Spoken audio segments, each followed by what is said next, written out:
प्यारे बच्चों, कैसे हो आप?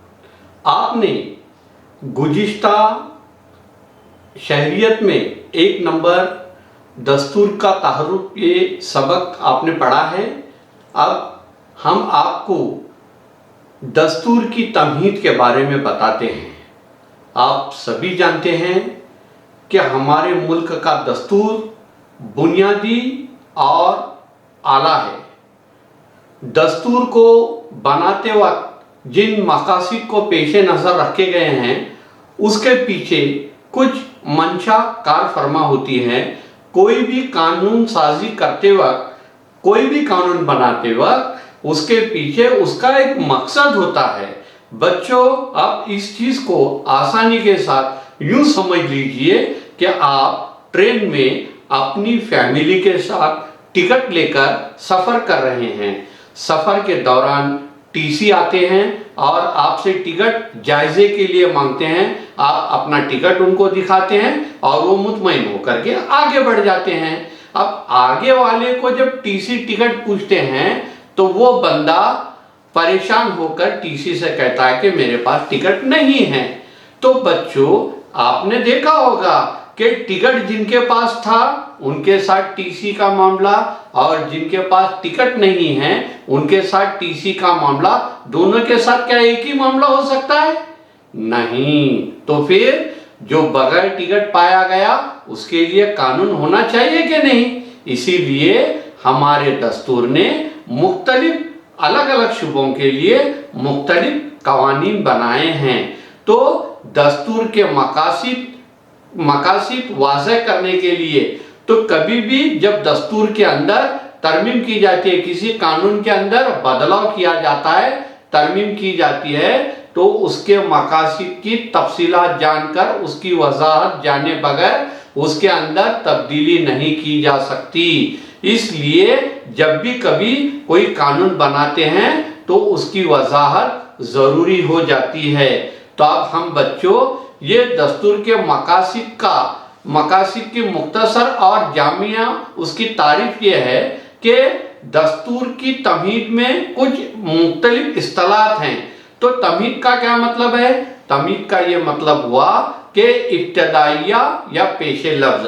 अब हम दस्तूर में मौजूद जो इस्तिलाहात हैं जैसे मक़तदर हुकूमत, समाजवादी हुकूमत, मजहबी, अवामी और जमहूरिया, इन इस्तिलाहात की तफसील आपको आप बताते हैं। तो इस्तिलाहात में पहले नंबर पर आता है मक़तदर हुकूमत। आप जानते हो बच्चों कि हमारे मुल्क पर काफ़ी अरसे तक अंग्रेज़ों ने हुकूमत की। 15 अगस्त 1947 को अंग्रेज़ों की हुकूमत का ख़ात्मा हुआ और हमारा मुल्क आज़ाद हो गया। हमें खुद मुख्तियारी मिल गई। हम अपने मुल्क की तरक्की के खातिर मुनासिब फ़ैसले लेने के लिए आज़ाद हैं। मुक़्तदर के माने होते हैं इक़्तिदार रखने वाला, खुद मुख्तार। हमारी तहरीक आज़ादी का सबसे अहम मकसद मुल्क के लिए खुद मुख्तारी हासिल करना था। हुकूमत करने के आला तरीन और मुकम्मल इख्तियार को खुद मुख्तारी कहते हैं। अवाम अपने नुमाइंदे मुंतखब करके इन्हें इख्तियारात का इस्तेमाल करने की इजाज़त देते हैं। अपने मुल्क के दाखिली कवानीन तैयार करने का इख्तियार अवाम को और अवाम के ज़रिए मुंतखब करदा हुकूमत को होता है। आपने 1 नंबर नुक्ते में इस चीज़ को बेहतर तरीके पर समझा होगा कि अवाम के ज़रिए मुंतखब करना मतलब क्या है। आप देखते हैं ना बच्चे, हर 5 साल के दरमियान में इंतखाबात होते हैं, चुनाव होते हैं। तो इन चुनाव के अंदर अवाम अपने नुमाइंदों को मुंतखब करके भेजती है। तो इस तरह से हमारे मुल्क में हमारा इक़्तिदार, खुद मुख्तार हुकूमत कायम हो जाती है। तो अब हम नुक्ता नंबर 2 की तरफ आते हैं जो है समाजवादी हुकूमत। समाजवादी मुल्क यानी ऐसा मुल्क जहां अमीर और गरीब के दरमियान बहुत ज़्यादा फासला न हो। मुल्क की दौलत पर सबका यकसा हक होता है। इस बात का ख्याल रखा जाता है कि मुल्क की दौलत महज चंद हाथों में जमा होकर न रह जाए। ऐसा क्यों? क्योंकि आपने देखा होगा कि हमारे इस मुल्क में बहुत ज़्यादा दौलतमंद भी लोग हैं और ऐसे बहुत सारे लोग हैं जो खते इफलास के नीचे ज़िंदगी गुजारते हैं, झुग्गी झोपड़ियों में रहते हैं, फुटपाथ पर रहते हैं। इसलिए हमारे मुल्क ने समाजवादी हुकूमत का तयन किया है ताकि दौलतमंद और बहुत ज़्यादा गरीब ये दोनों के दरमियान बहुत फासला ना हो, मुल्क की दौलत सबके हाथ में आ जाए। ऐसा निज़ाम, ऐसा सिस्टम हमारे मुल्क में बनाया गया है। ये हुआ आपका नुक्ता नंबर 2 यानी समाजवादी हुकूमत। समझ में आया आपको? ठीक है, अब हम चलते हैं नुक्ता नंबर 3 की तरफ। नुक्ता नंबर 3 गैर मजहबी हुकूमत। गैर मजहबी हुकूमत यानी सेकुलर हुकूमत। सेकुलर हुकूमत दस्तूर की तमीद में मजहबी गैर जानिबदारी को हमारा मकसद बताया गया है। अब सबसे पहला तो आपको ये मालूम होना चाहिए कि गैर जानिबदारी यानी क्या। गैर जानिबदारी यानी क्या कि ये देखे बगैर कि ये अपना करीबी है और ये अपना करीबी नहीं है, ऐसा देखे बगैर बराबर का फैसला करना, इसको कहते हैं गैर जानिबदारी।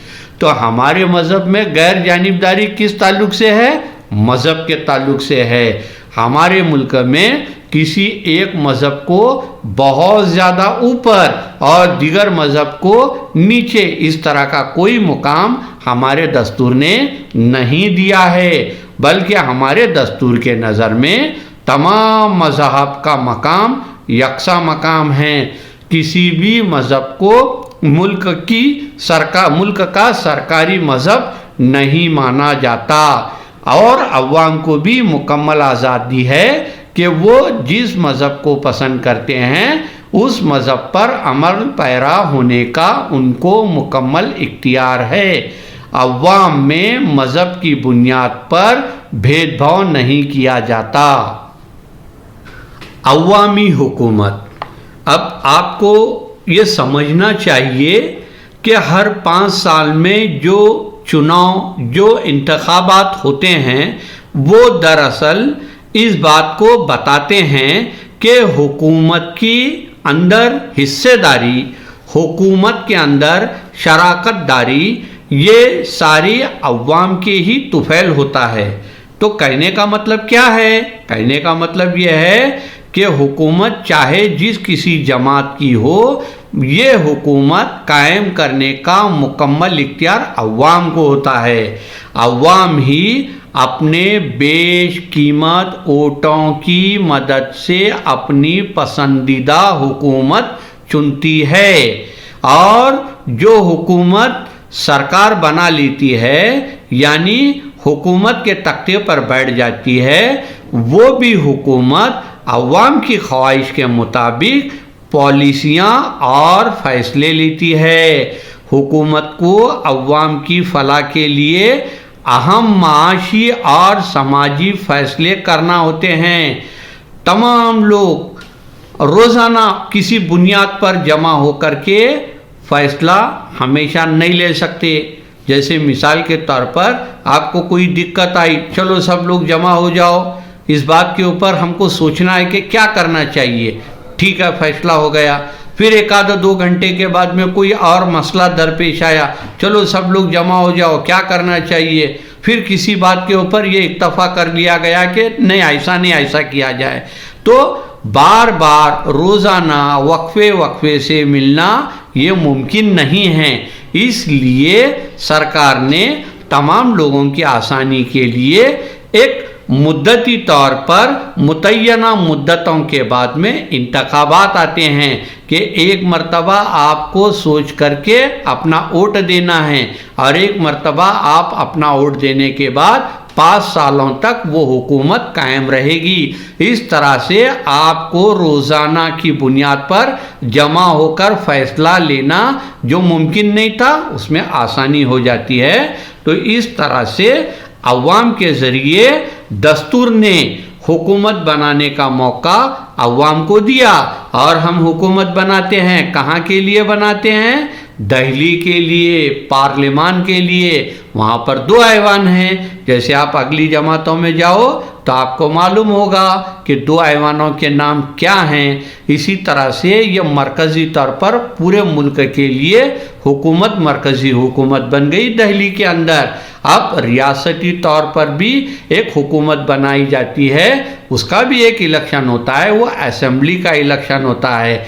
इस तरह से वो मरकज़ी हुकूमत को बनाना हो या रियासती हुकूमत को बनाना हो, दोनों के बारे में अहम रोल किसका होता है? अवाम का ही होता है। तो देखा बच्चों, आपने अवामी हुकूमत कैसे बनती है। तो अब हम नुक्ता नंबर 5 पर आते हैं, जिसे कहते हैं अवामी जमहूरिया। अवामी जमहूरिया यानी क्या? ये सबसे बड़ा मसला आज पूरी दुनिया के सामने है, लेकिन हमारा मुल्क ऐसा है जिसने अवामी जमहूरिया को कबूल किया है। अवामी जमहूरिया यानी क्या? हमारे मुल्क में कोई भी अहदा पुश्तैनी अहदा नहीं है। कौन कौन से अहदे हैं बड़े बड़े, आप जानते ही हैं। कौन सा अहदा है सबसे बड़ा हमारे मुल्क का? सदर जमहूरिया, उसके बाद वज़ीर आज़म, गवर्नर, वज़ीर आला, मेयर, सरपंच, ऐसे बहुत सारे अहदे हैं जिन्हें अवामी अहदे कहा जाता है। इनको अवामी अहदे कहते हैं। तो इन अहदों पर मखसूस शराइत पूरे करने वाले भारत के शहरियों को मुंतखब किया जाता है। तो शाही तर्ज की एक हुकूमत होती है और दूसरी हुकूमत कौन सी हुई? अवामी जमहूरिया, जो हमारे मुल्क में है। मतलब हम जिसे चाहेंगे उनको सरकार में बिठाएंगे और हमारे जानिब से चुनिंदा जितने भी मेंबरान होंगे वो अपने तौर पर वज़ीर आला, वज़ीर आज़म इनका इंतखाब करेंगे। इस तरह से हमारे यहाँ पर मौरसी या पुश्तैनी अहदे नहीं होते जो शाही तर्ज हुकूमत में होते हैं। आपने देखा कि कोई बादशाह, किसी मुल्क का बादशाह होता है तो उसकी वफ़ात के बाद उसके बेटे को तख्त नशीन किया जाता है, तख्त पर बिठाया जाता है, फिर उसके बाद उसके बेटे को। इस तरह से शाही तर्ज हुकूमत में ये अहदे मौरूसी होते हैं, यानी ख़ानदान की एक नस्ल से दूसरी नस्ल को हुकूमत मुंतकिल करना। इस तरह से आपने समझा कि अवामी जमहूरिया यानी क्या। तो आपने सबक 2 में दस्तूर की तमीज़ और तमीज़ की जो इस्तिलाहात हैं, कितनी इस्तिलाहात? 5 इस्तिलाहात। नंबर 1 पे मुक़्तदर हुकूमत, नंबर 2 समाजवादी हुकूमत, नंबर 3 गैर मजहबी सेकुलर हुकूमत, नंबर 4 अवामी हुकूमत और नंबर 5 अवामी जमहूरिया। ये 5 चीज़ों को आपने अच्छी तरह से समझ लिया है। आपको इसी सबक का दूसरा हिस्सा हम अगले पीरियड में आपको समझाए देते हैं।